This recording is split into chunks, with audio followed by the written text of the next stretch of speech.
Hello everyone, this side Anjali Arya और स्वागत है आपका आर्या साइको ब्रेन पर। तो आज की क्लास में हम करेंगे बेसिक्स ऑफ ऑपरेटिंग सिस्टम, जो आपके सिलेबस में मेंशन है नॉलेज ऑफ आईसीटी। उसके अंदर एक छुटकू सा टॉपिक दे रखा है बेसिक्स ऑफ ऑपरेटिंग सिस्टम। इसको कंप्लीट रिवाइज करेंगे, साथ में एनवीएस के कुछ पीवाईक्यू क्वेश्चंस करेंगे। कल वाली क्लास में मैंने आपको फंडामेंटल ऑफ कंप्यूटर सिस्टम पूरा कंप्लीट रिवाइज कराया था। कल वाली जो पीडीएफ है वो भी मैंने यहीं पर अटैच की है, ताकि पूरा जब ये हो जाएगा तो आप इसको अच्छे से रिवाइज कर पाएँ, क्योंकि रिवीजन करने में हमें बड़ी दिक्कत होती है, हम कर नहीं पाते। और ये भारी भारी जो आपने नोट्स वगैरह बनाई हैं वो तो बिल्कुल ही हम नहीं पढ़ पाते। तो यहाँ पर अगर टाइम बचता है तो कल वाली जो क्लास थी उसको भी मैं थोड़ा सा आपको रिवाइज करा दूंगी। जैसे कल हमने आईसीटी करा था, कंप्यूटर, उसके टाइप, उसकी generation, memory, input output device, language के प्रोसेसर है, टाइप ऑफ कंप्यूटर सॉफ्टवेयर, ये करा था। अगर टाइम बचता है लास्ट में तो इसको भी थोड़ा सा रिवाइज कर लेंगे। उसके बाद अगर आपको क्लासेस की पीडीएफ चाहिए तो आप टेलीग्राम ज्वाइन कर सकते हो, इंस्टाग्राम फॉलो कर सकते हो। यहाँ पर आपको सारी क्लासेस की पीडीएफ नोट सब कुछ मिलेगा। इवन जो पहले पढ़ाया हुआ है वो सारी पीडीएफ भी आपको यहीं पे मिल जाएंगी। आज की क्लास की शुरुआत करते हैं पहले ही क्वेश्चन से। तो क्वेश्चन है आपका, which of the following operating system reads and real, यहाँ पे रियल है, इन एक्चुअल टाइम। निम्नलिखित में से कौन सा ऑपरेटिंग सिस्टम वास्तविक समय में पढ़ता है और प्रतिक्रिया करता है? उसको क्या कहोगे आप? Quick response system, real time system, या फिर टाइम शेयरिंग सिस्टम, या फिर बैच प्रोसेसिंग सिस्टम? तो बताएं फटाफट से क्या कहोगे उसको। उसको आप रियल टाइम सिस्टम कहोगे। ये भी हम पढ़ने वाले हैं। उसके बाद है ऑपरेटिंग सिस्टम। तो ये कुछ एग्जाम्पल दिए गए हैं ऑपरेटिंग सिस्टम के। तो पहले तो हमें यही बता दो कि ऑपरेटिंग सिस्टम होता क्या है ना। तो चलिए, जो ऑपरेटिंग सिस्टम, अगर मैं सरल भाषा में बताऊं ऑपरेटिंग सिस्टम क्या होता है, ये हमारी बातें कंप्यूटर को समझाता है और कंप्यूटर की जो भाषा है, उसकी जो बातें हैं वो हमको समझाता है। ये सिंपल मतलब होता है ऑपरेटिंग सिस्टम का।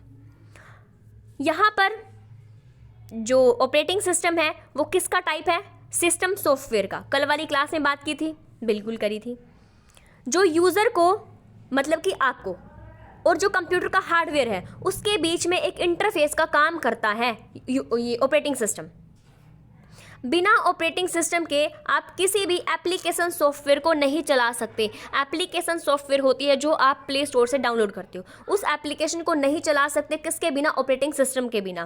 कहने का मतलब है कि ऑपरेटिंग सिस्टम के बिना आपका फ़ोन, आपका कंप्यूटर, आपका लैपटॉप वो एक डब्बे के समान होता है। अब ये एग्जाम्पल है ऑपरेटिंग सिस्टम के। लिनक्स है, यूनिक्स है, गूगल क्रोम है, मैक है, ये आईफोन का एंड्रॉयड ऑपरेटिंग सिस्टम। अब फंक्शन बात कर लेते हैं, फंक्शन क्या होते हैं ऑपरेटिंग सिस्टम के। तो ऑपरेटिंग सिस्टम का जो पहला फंक्शन होता है, देखो सबसे पहले तो जब आप अपने कंप्यूटर को ऑन करोगे तो ऑन करते हो जब ऑपरेटिंग सिस्टम सबसे पहले कहाँ पर लोड होता है? वो रैम पर होता है। अब यहाँ पर मेमोरी को मैनेजमेंट करेंगे, then process scheduling, process management, device management, security management system, performance, and then file को मैनेजमेंट करने में यूज़ होता है अपना ऑपरेटिंग सिस्टम, ये फंक्शन करेगा। उसके बाद कंप्यूटर में जो भी एरर होती है उसको डिटेक्ट करने के लिए भी ऑपरेटिंग सिस्टम बहुत हेल्पफुल होता है। देन यूज़र और कंप्यूटर के प्रोग्राम के बीच में सामंजस्य बिठाना, तालमेल बिठाना ऑपरेटिंग सिस्टम का ही एक काम होता है। उसके बाद ये है टाइप ऑफ ऑपरेटिंग सिस्टम। अब यहाँ पे बैच प्रोसेसिंग लिखा हुआ है, जो आपके ऑप्शन में भी था, पहला जो क्वेश्चन क्या था उसमें। अब बैच प्रोसेसिंग का क्या मतलब होता है? इसका मतलब होता है एक जैसे सारे के सारे काम आप एक साथ कर रहे हो। यहाँ पर जब एक बैच का काम पूरा हो जाता है तब दूसरे बैच जो है कंप्यूटर के अंदर प्रोसेस करेगा, काम करेगा। दूसरे बैच पर काम तब होगा जब पहले बैच का काम कंप्लीट हो जाएगा। यहाँ पर जब एक बार आपने काम दे दिया, एक बैच का काम आपने स्टार्ट कर दिया, उसके बाद यूज़र इसमें कोई भी इंटरफेयर नहीं कर सकता। अब जैसे एग्जाम्पल आपका ये है EMRS है। अब EMRS का बैच चला हुआ है, उसके साथ साथ जब तक ये बैच पूरा नहीं हो जाता तब तक कोई दूसरा बैच हम नहीं स्टार्ट करेंगे, ठीक है, इस तरह का। जब ये ख़त्म हो जाएगा, जब इसका पेपर हो जाएगा, देन तब दूसरा करेंगे। उसके बाद अगर बात करें बैच प्रोसेसिंग में क्या क्या यूज़ है इसके, किस किस में यूज़ होता है, जैसे अगर बात करें ये आपको जो बिल वगैरह आप पे करते हो, पेमेंट्स वगैरह में बैच प्रोसेसिंग काफ़ी यूज़ होता है। दूसरा है सिंगल यूज़र ऑपरेटिंग सिस्टम। तो जो सिंगल यूज़र ऑपरेटिंग सिस्टम होता है, इसका एग्जाम्पल होता है MS DOS। फुल फॉर्म क्या हो जाएगी इसकी फुल फॉर्म होती है डिस्क ऑपरेटिंग सिस्टम। अब मतलब क्या होता है, नाम से ही समझो, single user one time one user, एक बार में सिर्फ एक ही यूज़र इस पर काम कर सकता है, सिंगल यूज़र। अब यहाँ पे सिंगल यूज़र में जो है आपके एक तो GUI है, आगे पढ़ेंगे, एक CUI है। तो यहाँ पे सिंगल यूज़र में हम CUI का यूज़ करते हैं। CUI बेस्ड होता है ये आपका, और इसमें कौन सी मेमोरी यूज़ की जाती है, इसमें कन्वेंशनल मेमोरी जो है वो यूज़ की जाती है, और इसमें अप टू 8 कैरेक्टर तक लिख सकते हैं। अगर यहाँ पे मल्टी यूज़र की बात करते हैं, अब है मल्टी यूज़र। अब मल्टी यूज़र में क्या होता है, नाम से ही पता लग रहा है, मल्टी यूज़र वन टाइम, एक टाइम में मल्टीपल यूज़र होते हैं। एग्जाम्पल क्या हो जाएगा, यूनिक्स, लाइनक्स। अब यूनिक्स क्या होता है, ये जो है अपनी कमांड यूज़र जो है, इसकी कमांड यूज़र खुद देता है, इसलिए इसको हैकिंग इसमें नहीं होती, चांसेस नहीं होते इसमें। और जो लाइनक्स होता है ये फ्री सोर्स होता है, फ्रीली अवेलेबल है, कोई भी यूज़ कर सकता है इसको। दूसरा आपका मल्टीटास्किंग ऑपरेटिंग सिस्टम। मल्टीटास्किंग में क्या होगा, एक टाइम पे एक से ज़्यादा इसमें काम कर सकते हैं, मतलब एक से ज़्यादा काम ये कर सकता है, मल्टीटास्किंग करेगा ये। उसके बाद यहाँ पे होता है रियल टाइम ऑपरेटिंग सिस्टम। अब रियल टाइम ऑपरेटिंग सिस्टम पहले तो देखो ये AI बेस्ड है, यहाँ पर टाइम मेन होता है, जो निर्धारित टाइम है उस पर ही काम पूरा करना होता है। इसके दो टाइप होते हैं, hard real time operating system और soft real time operating system. अब hard real time operating system का क्या मतलब हुआ, हार्ड का मतलब ये हुआ कि ये बिल्कुल अपने काम को लेकर सख्त है, जो टाइम दिया है उसी टाइम पर काम पूरा करना है, टाइम को यहाँ पे चेंज नहीं कर सकते। फॉर एग्जांपल यहाँ पर 20 मिनट का टाइम दिया है एक काम को करने के लिए, और 20 मिनट में वो काम नहीं होता तो ऑटोमेटिकली दूसरे काम पर स्विच हो जाएगा। और soft real time operating system क्या होते हैं, ये थोड़े से सॉफ्ट होते हैं। अब मान लीजिए 20 मिनट का ही टाइम है, तो 20 मिनट के बाद ऑटोमेटिकली दूसरे काम पे शिफ्ट हो जाएगा, लेकिन जब ये दूसरे वाला जो टास्क है, जो काम है वो पूरा हो जाएगा, देन दोबारा ये अपने पहले वाले काम को पूरा कर लेगा। फिक्स टाइम भी ख़त्म हो जाता है तब भी ये प्रोग्राम रन करेगा।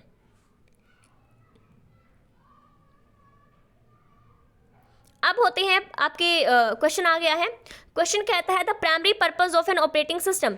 जब ऑपरेटिंग सिस्टम बनाया गया था तो सबसे पहले क्या सोच के बनाया गया था, क्या पर्पस था, प्राइमरी पर्पस क्या है? To make the most efficient use of the computer hardware, to allow people to use the computer, या फिर to keep system program employed. यहाँ पे कहते हैं कि जो ये सिस्टम के जो प्रोग्राम्स हैं, जो बनाते हैं प्रोग्रामर्स हैं, उनको नौकरी वगैरह देने के लिए, या फिर ये पीपल को अलो करता है यूज़ करने के लिए कंप्यूटर। तो बताओ यहाँ पे क्या करेक्ट रहेगा? तो यहाँ पे ए जो है वो बिल्कुल अप्रोप्रिएट है, अपना जो प्राइमरी पर्पस है ऑपरेटिंग सिस्टम का यही है। अगर आगे बात करते हैं, in window start button is used to. Window में जो स्टार्ट बटन होता है वो किस लिए यूज़ किया जाता है? एप्लीकेशन को चलाने के लिए, डिवाइस सेटिंग में, टर्न ऑफ सेटिंग, या फिर ऑल ऑफ द अबव। यहाँ पे क्या करेक्ट रहेगा? तो यहाँ पे विंडो में जो स्टार्ट बटन होता है वो इन तीनों कामों के लिए यूज़ होता है। रन एप्लीकेशन को चलाने के लिए, डिवाइस सेटिंग भी होती है, रन ऑफ द सिस्टम।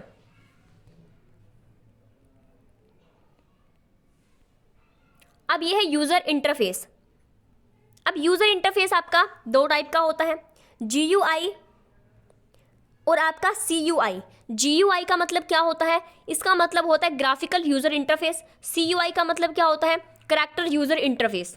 क्या होता है? Character user interface.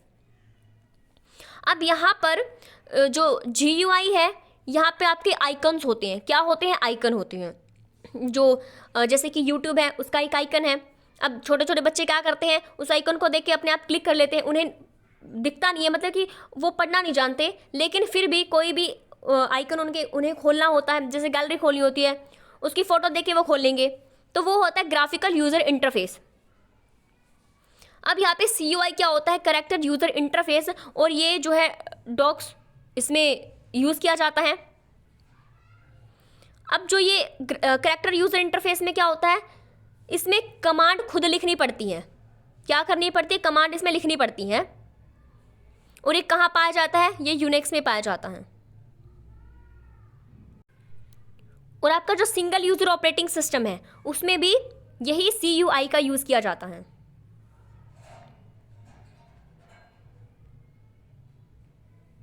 उसके बाद एक क्वेश्चन कहता है, the memory which allocate space for DOS and application is called. वह मेमोरी जो DOS और एप्लीकेशन के लिए स्थान को आवंटित करती है, उसको क्या कहते हैं? एक्सपेंडेड मेमोरी कहते हैं, कैशेस मेमोरी कहते हैं, वर्चुअल मेमोरी कहते हैं, फिर कन्वेंशनल मेमोरी कहते हैं। अभी अभी मैंने बताया भी था आपको। तो क्या करेक्ट रहेगा? तो यहाँ पर अपना जो कन्वेंशनल मेमोरी है वो बिल्कुल करेक्ट रहेगा। यहाँ पे CUI का यूज़ किया जाता है, कैरेक्टर यूज़र इंटरफेस। और ये अपना किस में होता है? ये होता है अपना, एक second, single user operating system में। उसके बाद है कुछ ऑपरेटिंग सिस्टम डेस्कटॉप और कंप्यूटर के लिए।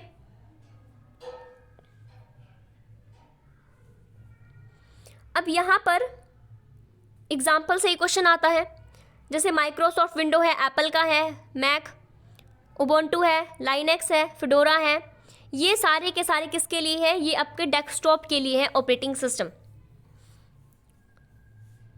अब अगर बात करें मोबाइल के लिए ऑपरेटिंग सिस्टम कौन से होते हैं? मोबाइल के लिए आपके एंड्रॉयड है, सिम्बियन है, iOS है, ब्लैकबेरी है, विंडो है।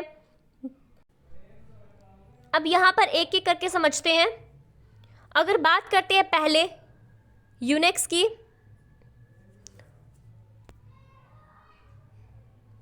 यहाँ से क्वेश्चन आता है कई बार। तो जो आपका यूनिक्स है, एक ऑपरेटिंग सिस्टम है, किसके द्वारा बनाया गया था? ये आपका केन थॉमसन द्वारा। और किसके द्वारा? केन थॉमसन और जो डेनिस रिची है, उनके द्वारा बनाया गया था। कहाँ पर बनाया गया था? आपका जो है बेल की लेबोरेटरी में 1970 में बनाया गया। और इसमें यूज़ किया जाता है आपकी C लैंग्वेज, आपकी असेंबली लैंग्वेज। अब ये जो ऑपरेटिंग सिस्टम है, ये आपका मल्टी यूज़र, टाइम शेयरिंग और आपका ये मल्टीटास्किंग, मल्टी शेयरिंग और मल्टी यूज़र, आपका यूनिक्स। अगर उसके बाद बात करते हैं लाइनेक्स की। अब लाइनेक्स में ये आपका, पहले तो ये समझो ये आपका ओपन सोर्स ऑपरेटिंग सिस्टम है। ओपन मतलब कि सभी इसको यूज़ कर सकते हैं, फ्रीली अवेलेबल होता है। कब बनाया गया था? 1991 में। उसके बाद ये भी आपका जो multi user, multitasking, multi programming operating system है। देन इसमें भी आपकी जो C लैंग्वेज है और आपकी असेंबली लैंग्वेज है, उसमें लिखा जाता है। इसके अगर एग्जाम्पल की बात करें तो एग्जाम्पल में वही आपका उबुंटू है, लाइनेक्स मिंट है, ये सारे इसके एग्जाम्पल होते हैं। देन आपका उसके बाद थोड़े से अगर, हाँ, यहाँ पे ये बॉस देखो, ये आपका जो ऑपरेटिंग सिस्टम है वो भारत का ऑपरेटिंग सिस्टम है। किसका? भारत का ऑपरेटिंग सिस्टम है बॉस। अब बनाया किसने था? आपका 1990 में CDEC के द्वारा बनाया गया था।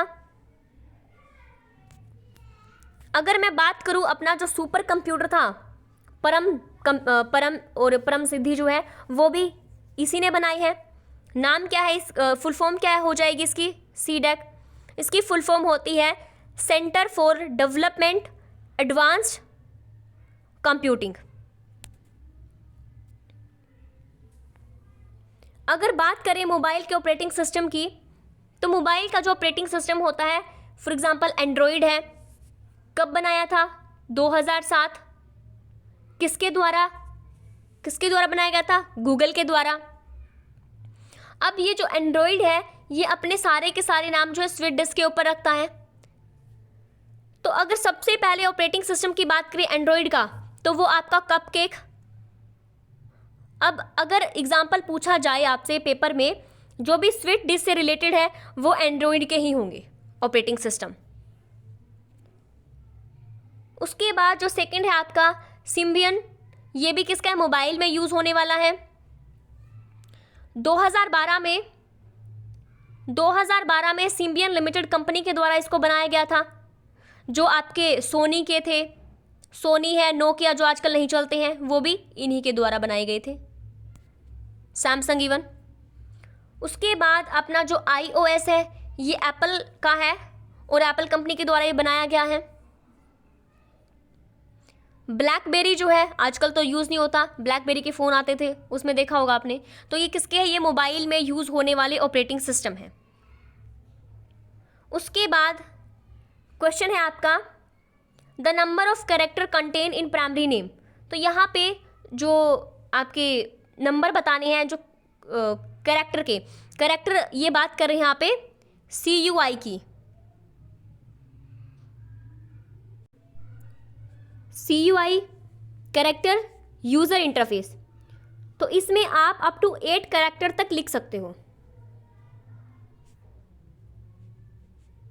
अब थोड़ा सा कल वाली क्लास को रिवाइज कर लेते हैं। अब यहाँ पे बेनिफिट ICT के एजुकेशन में आपका इंडिविजुअलाइजेशन ऑफ लर्निंग हो चुका है, इंटरेक्टिविटी है, इंडिपेंडेंट है डिस्टेंस और टाइम से, कॉस्ट इफेक्टर है, वाइडर रीच, डाइवर्स ऑडियंस है, यूनिफॉर्म क्वालिटी है। देन कंप्यूटर की जनरेशन, यहाँ पर पहली जो जनरेशन थी उसमें वैक्यूम ट्यूब यूज़ किए गए थे, दूसरी में ट्रांजिस्टर, तीसरी में IC इंटीग्रेटेड सर्किट, आपकी फोर्थ जनरेशन में माइक्रो प्रोसेसर्स आ गए थे। देन आपका फिफ्थ जनरेशन में AI मेन इन्वेंशन की गई थी ये। उसके बाद है, ये थोड़ा पिक्चर की फॉर्मेट में है, यहाँ पे ये वैक्यूम ट्यूब है, ट्रांजिस्टर, IC। उसके बाद फोर्थ में आपके पर्सनल कंप्यूटर आ चुके थे, AI। देन आपके क्वेश्चन इनपुट डिवाइस, बहुत इंपॉर्टेंट है एक क्वेश्चन, तो आपको इनपुट और आउटपुट डिवाइसेस से देखने को ज़रूर मिल जाएगा।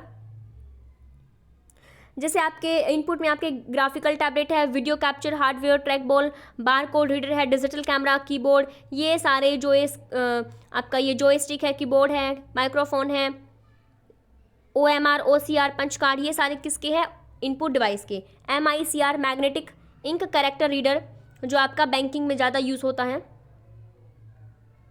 देन आपके इनपुट और आउटपुट डिवाइस, ये आपके क्या है, जो इनपुट और आउटपुट दोनों का ही काम करते हैं। इसमें आपका मॉडम आ जाता है, मॉड्यूलेटर, डीमॉड्यूलेटर। आउटपुट डिवाइस हमने करे थे अपना जो है मॉनिटर है। अब मॉनिटर में जो है आपके CRP मॉनिटर, जो कि पुरानी टेक्निक थी, कैथोड रे ट्यूब। देन आपके फ्लैट पैनल डिस्प्ले मॉनिटर आ गए थे, बिल्कुल पतले पतले। और यहाँ पर आपके भी एमिशन डिस्प्ले थी और आपकी नॉन एमिसिव थी। यहाँ पर अगर देखें तो इसमें आपकी LED, LCD, जो आपकी LED थी, क्या थी, LED। तो LED आपकी अच्छी है, बेहतरीन है, महंगी आती है लेकिन पतली पतली और आंखों को ये नुकसान भी नहीं पहुंचाती। अब अगर LCD की बात करें तो ये पहले आती थी, full form liquid crystal device. And then LED की फुल फॉर्म क्या होती है, लाइट एमिटेड डायोड। उसके बाद हमने प्रिंटर करा था। प्रिंटर में आपके इम्पैक्ट प्रिंटर हैं, आपके नॉन इम्पैक्ट। अब यहाँ पे इम्पैक्ट में भी आपके कौन से हैं, 2 टाइप फर्दर डिवाइड किए गए थे। यहाँ पे आपका कैरेक्टर, देन आपका लाइन प्रिंटर था, कैरेक्टर में जो एक कैरेक्टर को प्रिंट करता था, एक एक को, लाइन में पूरी लाइन को ये प्रिंट करता था।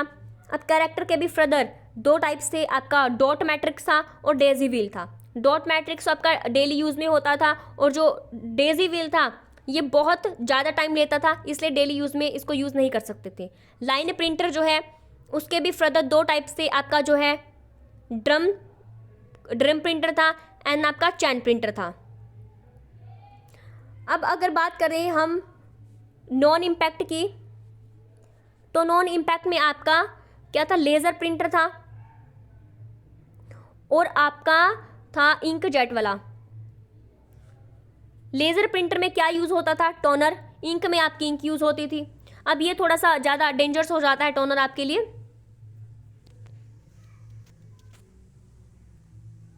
अब आपके आउटपुट डिवाइस वही आपके एलईडी है, पैनल, मॉनिटर। आपका एक प्लॉटर भी होता है, प्लॉटर जो बड़े बड़े पोस्टर्स वगैरह आपको प्रिंट कराने होते हैं तो आप किसकी मदद से कराते हो, प्लॉटर की। उसके बाद ये ऑपरेटिंग सॉफ्टवेयर, एग्जाम्पल्स हैं किसके, ऑपरेटिंग के। तो यहाँ पे एंड्रॉयड का iOS, लाइनक्स है। अब अगर यहाँ पे थोड़ी सी बात करें, आपका जो सॉफ्टवेयर होता है,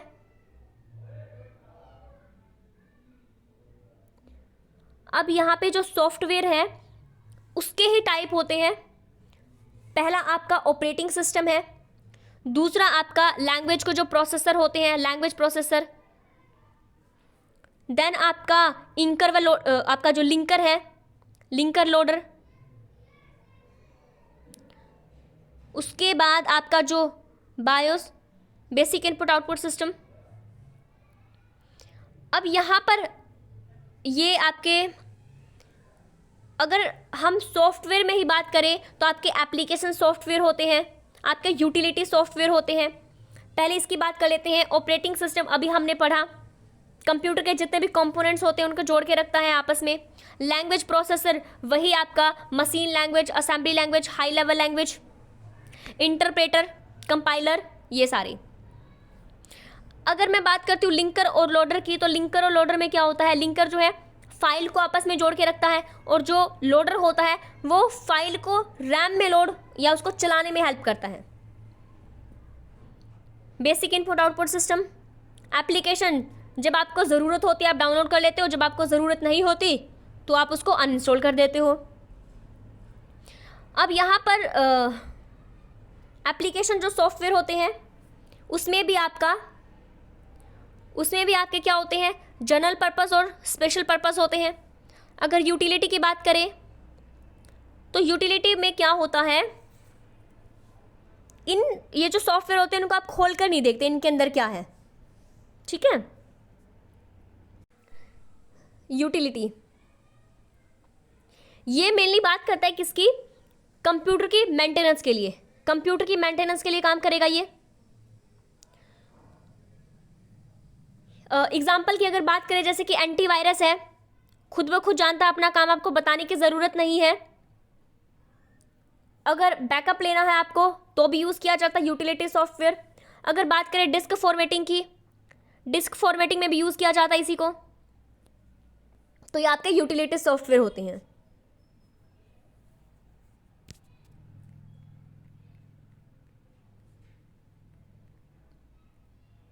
देन आपका मेल का क्वेश्चन था,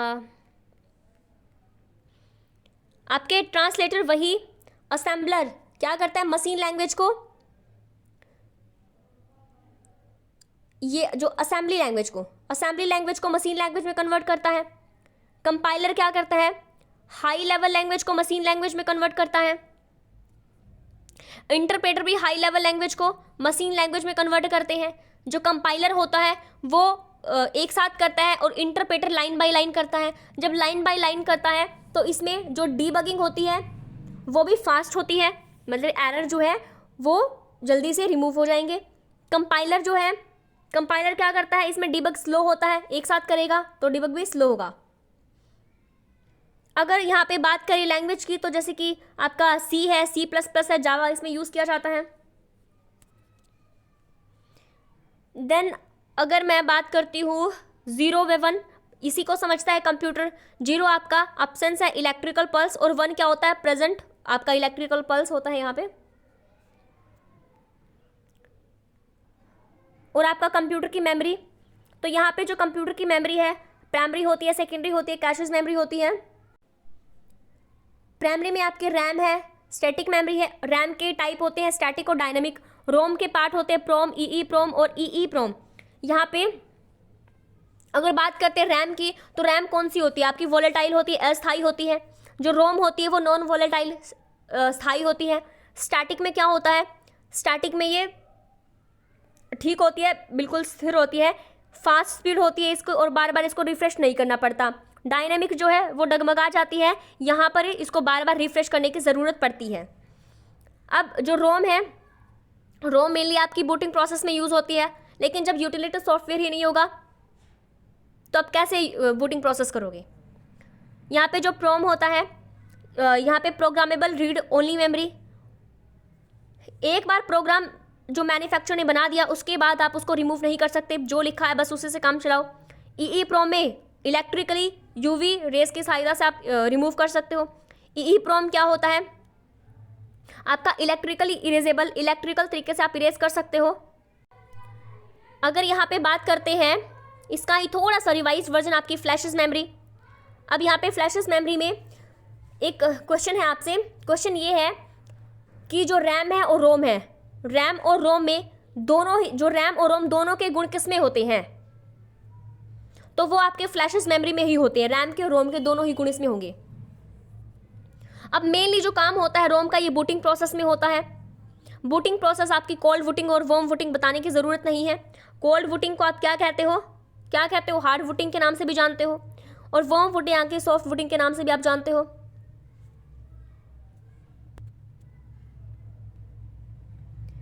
बस कल वाला हमने इतना ही करा था। अगर मैं थोड़ी सी आपको मेमोरी की, अगर यहाँ पे मेमोरी के बारे में थोड़ी सी बात करें, मेमोरी यूनिट के बारे में,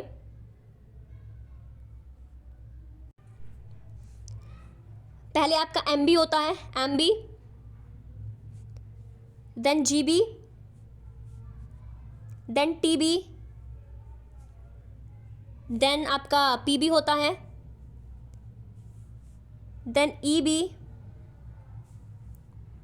देन ZB, YB और BB और GB।